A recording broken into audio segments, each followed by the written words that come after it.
No spices, no sugar, no comfort. Some Viking foods were eaten when they already smelled like death. This is not a myth. This is what Vikings really ate. The Viking world was cold, dark, and unforgiving. Winters lasted for months. Crops failed. Hunting often brought nothing back. When food existed, Vikings ate everything. Not because they wanted to, because they had to. Fresh food was rare. Most meals tasted old, sour, bitter, or rotten. Meat was the center of survival. Beef, pork, goat, horse, wild deer, and boar when luck allowed it. But fresh meat almost never lasted. It was dried until it became hard and cracked, smoked until it turned dark and greasy, boiled until fat floated like thick oil on dirty water. Nothing was thrown away. Not skin, not fat, not bones. Vikings believed throwing food away was an insult to survival. Organs were eaten without hesitation. Liver, lungs, kidneys, even blood was collected. Blood was boiled into thick, dark soups, mixed with grain, heavy, metallic, sticky. To a Viking, blood meant strength.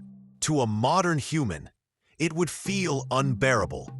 Many Viking foods smelled horrible, so bad that strangers described the stench as overwhelming. Meat was sometimes buried underground to preserve it. Fish was left to rot on purpose. Animal fat was stored for months. The smell clung to clothes, to hands, to living spaces. But smell did not matter. Hunger mattered more. Fish was the most important food of the North. Cod, herring, salmon.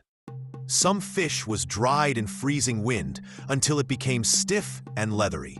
Other fish was fermented, left sealed in barrels, without air, without salt.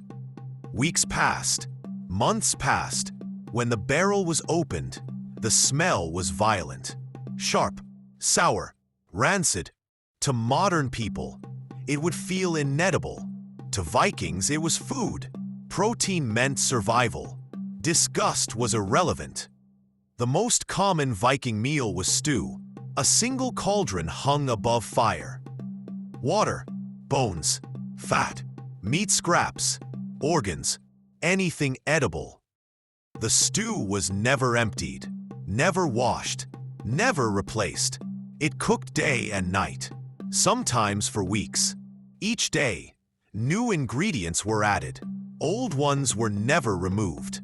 The liquid turned dark, thick, greasy. Bacteria lived inside it. But so did the Vikings. Meat was often not clean. Worms were common. Parasites were normal. Vikings knew this. They ate it anyway. Protein was protein. Hunger erased fear. Bread offered no relief.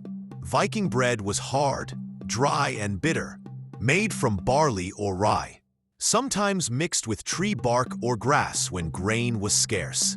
Cooked on hot stones, dense enough to break teeth. It filled the stomach, not the soul. There were no desserts, no sweets, no comfort foods. Sugar was unknown. Sweetness was rare. Food existed only to keep the body moving. Water was dangerous, often dirty, often deadly. So Vikings drank alcohol instead. Weak beer, mead made from honey. Even children drank it. Alcohol was safer than water, and it warmed the body in freezing nights.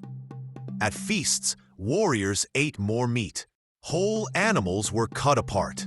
Fat dripped from bones. Hands were greasy. Knives were dirty. Eating was fast, silent, practical. Food was not celebrated. It was consumed. This brutal diet built brutal people. High fat, high protein, constant hunger. Viking bodies were shaped by struggle. Their food reflected that struggle. Rotten fish, blood soup, infested meat, bitter bread. This was not cuisine. This was survival. So now ask yourself one question. Would you survive on a Viking diet? Or would modern comfort defeat you first? So now ask yourself one question. Would you survive on a Viking diet? Or would modern comfort defeat you first?